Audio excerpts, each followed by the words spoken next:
অনেক দিন আগের কথা, একটি গ্রামের পাশে একটি নদী ছিল, আর সেই নদীতে থাকতো অনেকগুলি মাছ।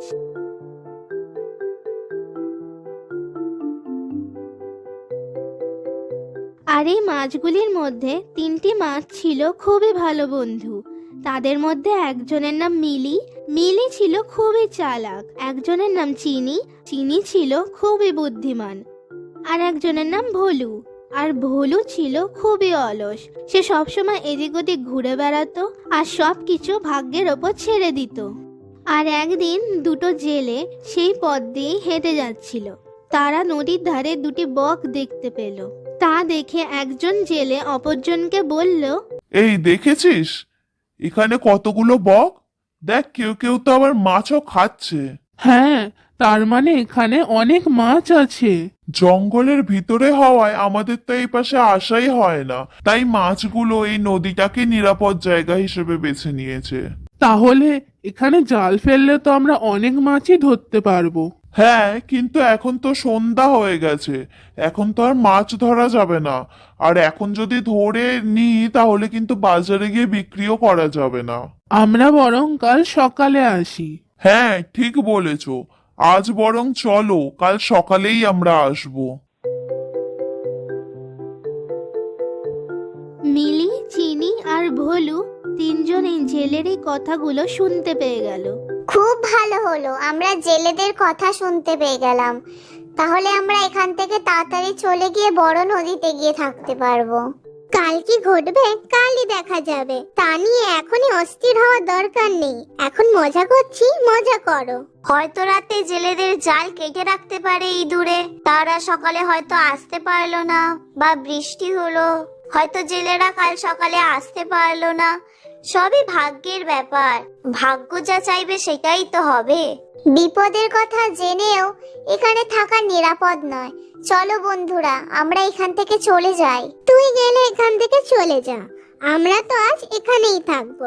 দেখা যাক কাল কি হয়। এরপর মিলি বাধ্য হয়ে একাই সে বড় নদীর দিকে চলে গেল। ও মা, জেলেরা এত তাড়াতাড়ি চলে এসেছে। আমি ভেবেছিলাম ঘুম থেকে উঠেই বড় নদীতে চলে যাব, কিন্তু এরা তো দেখছি অনেক তাড়াতাড়ি চলে এসেছে। আমারই ভুল, কালকে আমি মিলির সাথে চলে গেলেই ভালো হতো। এখন আর কি করা যাবে? চল ভোলু, আমরা বরঞ্চ কোথাও গিয়ে লুকিয়ে পড়ি। এখন আর লুকিয়ে কি হবে? জেলেরা হয়তো এই পাশে জাল ফেলবেই না, বা ওদের জাল ছেঁড়াও থাকতে পারে। যদি জাল ফেলো তাহলে আমরা ওই ছেঁড়া জাল দিয়ে বেরিয়ে যেতে পারবো। সবই ভাগ্যের খেলা। ভাগ্যের খেলা বলে বসে থেকো না, কোথাও একটা লুকোনোর জায়গা তাড়াতাড়ি খুঁজতে হবে। আমি চলি। কোথায় যে লুকাই, কোথায় যে আমি লুকাই।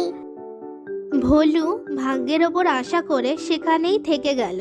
আর অন্যদিকে চিনি একটি মরা প্রাণীর পেটের ভেতর গিয়ে লুকিয়ে পড়ল। উফ, কি গন্ধ রে বাবা! কালকে আমি মিলির সাথে চলে গেলেই ভালো হতো, এত গন্ধের মধ্যে থাকতে হতো না।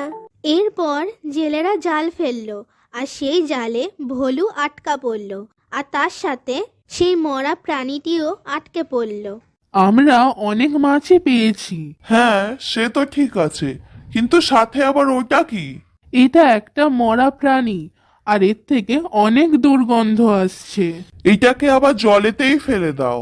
জেলেরা সেই মরা প্রাণীটিকে নদীতে ফেলে দেওয়ার সাথে সাথেই চিনি সেই প্রাণীটির পেট থেকে বেরিয়ে এসে একটি পাথরের পেছনে লুকিয়ে পড়ে। এই যাত্রায় চিনি বেঁচে যায়, কিন্তু তাকে অনেক পরিস্থিতির মুখোমুখি হতে হয়। ভোলু ভাগ্যের ওপর ভর করে বসেছিল, তাই সে এই যাত্রায় আর বাঁচতে পারল না। আমরা এই গল্প থেকে শিখতে পারি যে সেই বুদ্ধিমান যে বিপদের কথা শুনে বসে থাকে না, আর ভাগ্য তারই সহায় থাকে যে কাজ করে। যদি ভিডিওটি ভালো লেগে থাকে তাহলে প্লিজ লাইক করো, সাবস্ক্রাইব করো।